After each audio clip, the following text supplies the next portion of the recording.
I have to beg my mom, please don't leave me. Please don't leave me. I'm sure my mom must have felt the pain as much as me, but how can she explain it to a 4-year-old child? She told me to stand under the tree and she will come back for me. She said, I'm coming back, let me just go to the bathroom and I come back. And I stood under the tree and I waited and I waited and I waited. She never came back. I felt very rejected. I felt very humiliated. At 4 years old, I have to beg the most important person, please don't leave me, I need you. When I sat in the bus, suddenly I felt the weight on my shoulder and I started to cry. And I did not cry quietly, I just thought, and I was telling myself, stop it, stop it, stop it. You know, you're in a public bus. It was like 9:30 in the night. I could not stop. I felt like an utter failure.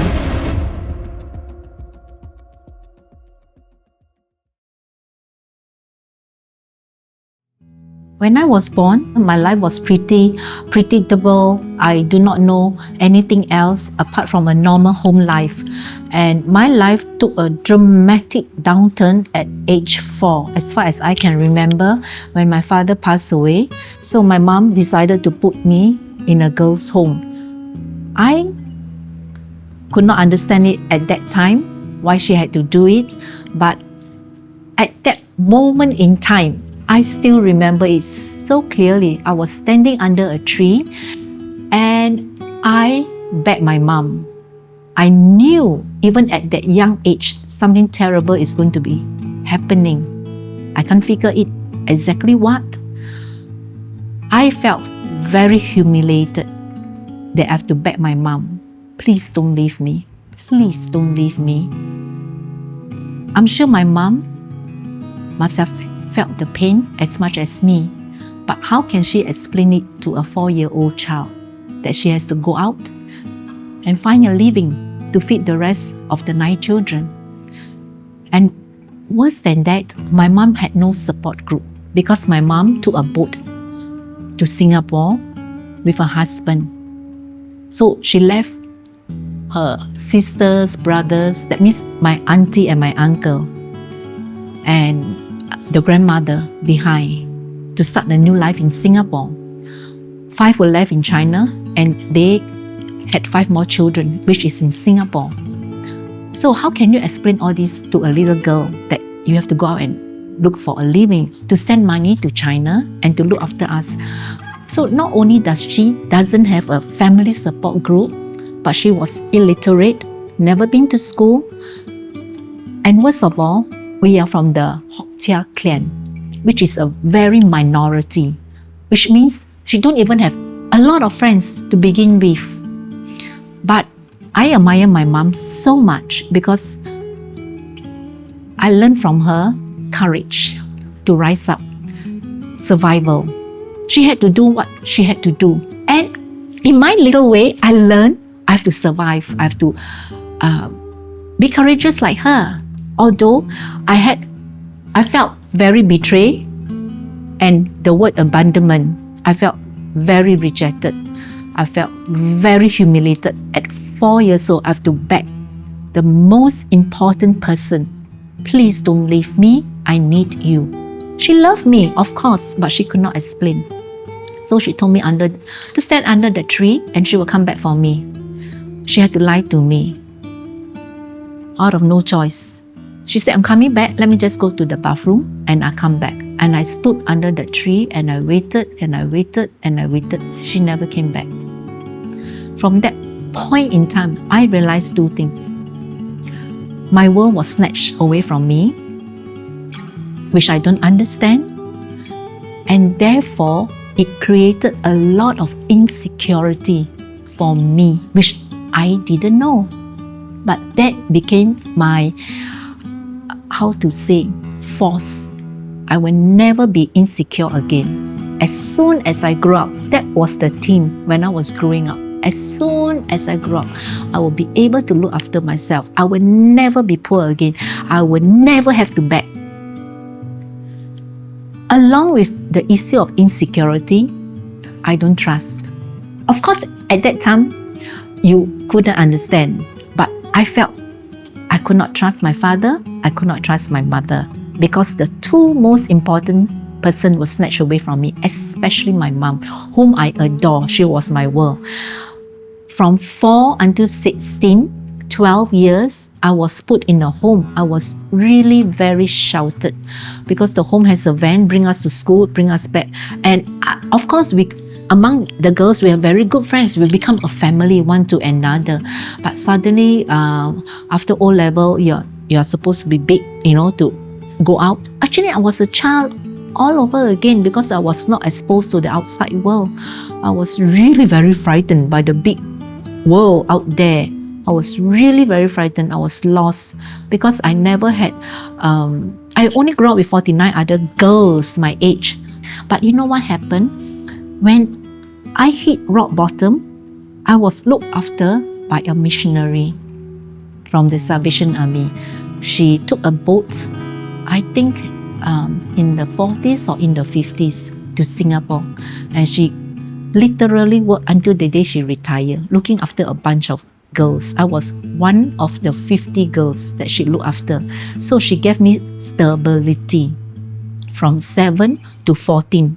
From 4 to 7, I was looked after in the nursery home. And then by 7, when I was old enough to go to primary school, I was moved to another home. Norina Staples played a very crucial, vital influence, very good influence in my life. From 7 to 14.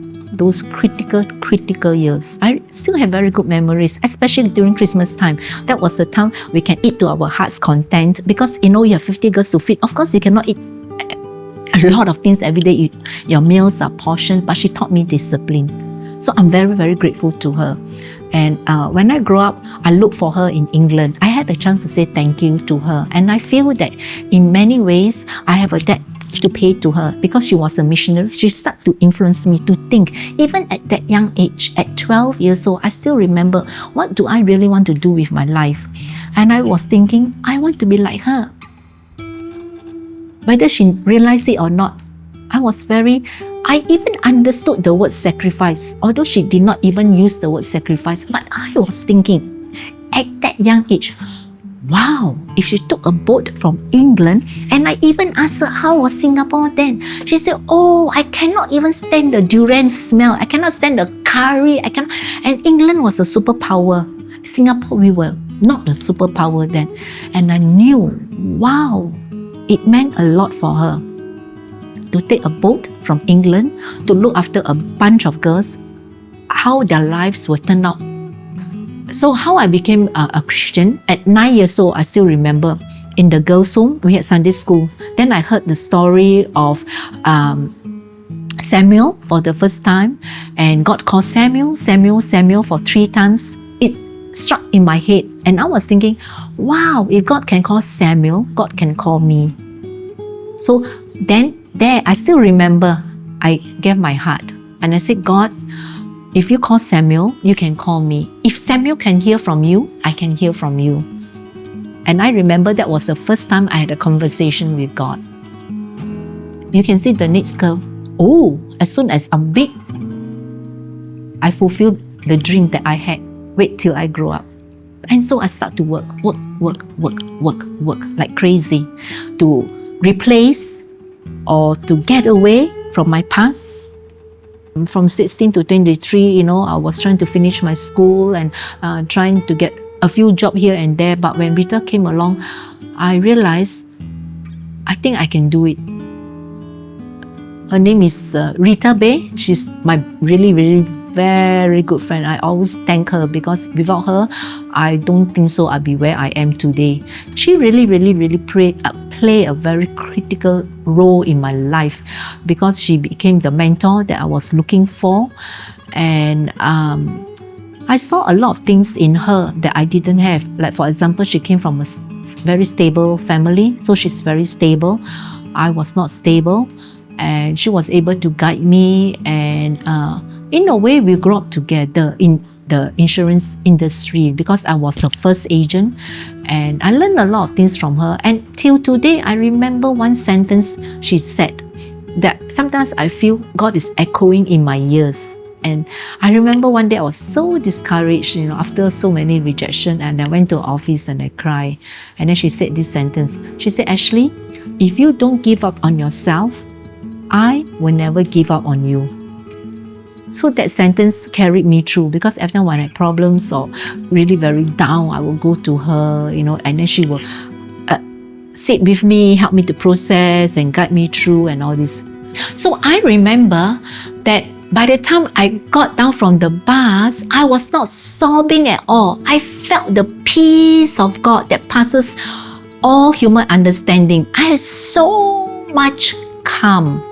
And I walked home. There and then I told God, if you ever make me success,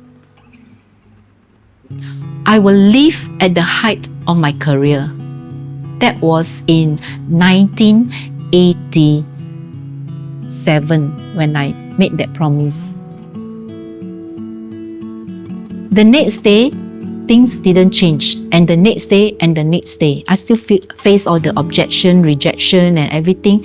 But I knew God is with me. Whatever you go through. And guess what? 1 year later, I began to make it 1988. I make it for the first time to the $1 Million Roundtable, which is the top 5%. And after that, every year my sale just went up. By the time before I was 30 years old, I already had 2 condominiums, one in Orchard Road, one in Kent Hill. I was living my dream. Never again will I be poor and all this. I was happy for a while, or I thought I was happy. Money was important, love was important. But along the way, I suppose I got carried away by success, that I forgot that actually God has a destiny for me, because I told God when I grow up, I want to be a missionary. But I was carried away by success, and God allowed success to come into my life at a young age. But at the same time, God was dealing with my heart. The more success I had, the emptier I felt in my heart. Because at the back of my mind, I knew that actually I'm really running away from the true destiny that God has for me, and that was to be a missionary. Looking back, that was the lowest point in my life. Whether I realize it or not, God has been with me, even as a young, confused child. Just as actually God is with us all. But whether we acknowledge and finally receive Him. That's why, as I look back, I have been drawing the same thing, because my life has been up and down, but through it all, God is with me in this whole frame. But particularly at this low point in my life, the more successful I became, the emptier I felt, and I had to put my life on pause and ask myself, is this what I really want? And then I realized, no, I do not want to reach the end of my life, and realize that I have not been true to God. He has been with me at the lowest point of my life. And I want to express my gratitude to God by serving Him in whatever way that He wants me to serve. But of course, like every person, I have to deal with the question of who will look after my mom, and how am I going to pay my bills? How will God provide for me? Things like that. Who am I going to get married? And but I really thank God. When I was 32 years old, I took the step of faith and said, okay, I'm going to step up. So I went to Bible school for 2 years to prepare myself, and I was really, all elephants' ear to hear where God wants me to serve. I did not hear Him properly until the last semester. I was really, really desperate, because I know when I finish my Bible school, I do not want to go back to my career, because I feel I have to move on.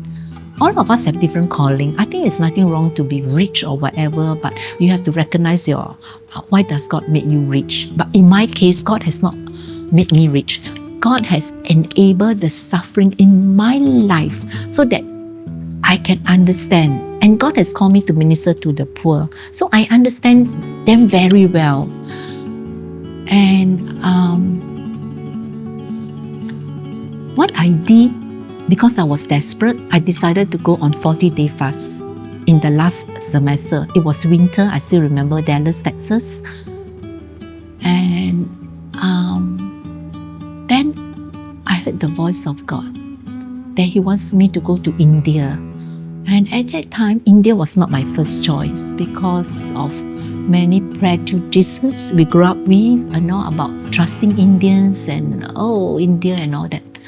But I'm so glad, 29 years later,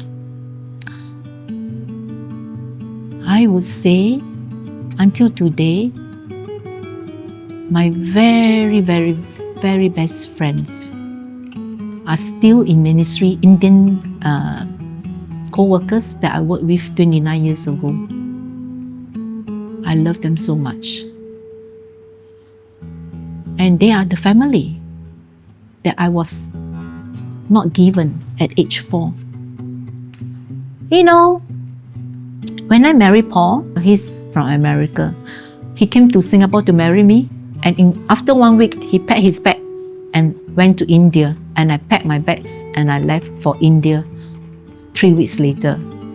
So our life has been really interesting because we have never lived in our country of origin. Then we continued the work in India for another 1.5 years. So from India, we moved straight to Brazil. And we have been in Brazil for 23 years now. Having served God for 29 years, I can confidently say that I hope and I know I will end well, provided I continue to trust in God and put my hands in His hands. Of course, now I'm no more the young girl, 30 years have gone by. So we are seeking God for the new season of our life. When 30 years ago, we were pioneering, we were starting new work in India, in Brazil, and starting a new work in Mexico. Right now, we have raised up really, really very good team, which I'm very, very grateful. Actually, as I draw more and more, then I realize that through it all, God is with me. That is the most important conclusion, because like you, we have a lot of doubt. We have questions mark. But through it all, God is there with us. All of us have a very a point in time, I would say. Like for me, when I was 4 years old, I stood under that tree.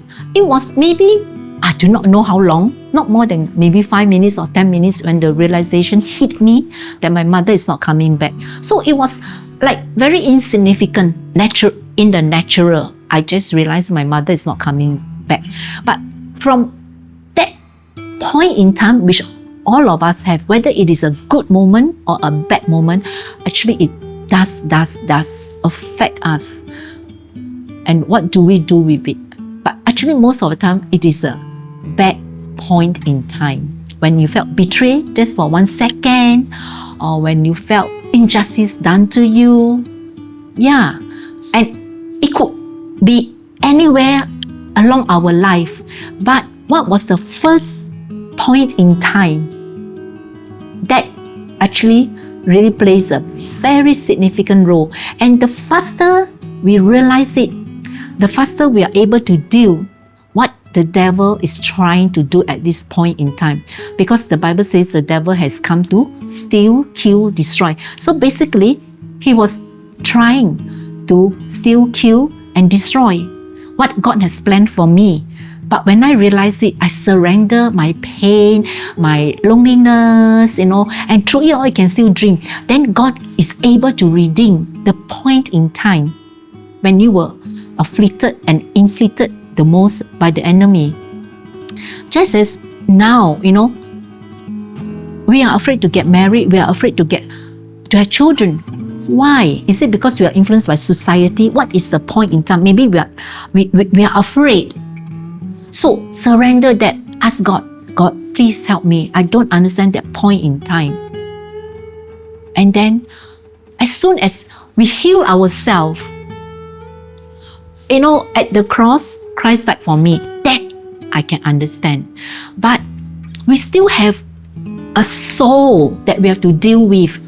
the area of heart issue, the area of our emotion, the area of our mental capacity. Because at that point in time, the devil will play havoc with our emotion, with our head, and our psychological well-being, how we look at things in life. Because we're given a frame that we did not want to look out. Like for me, insecurity frame, or don't trust people. So God had to take away the frame and give me His frame of love, stability, and assurance, and security. So what is that point in time? I think this is my story. If I have a story to share with you, what is that point in time? And all of us have. To what degree? Yeah.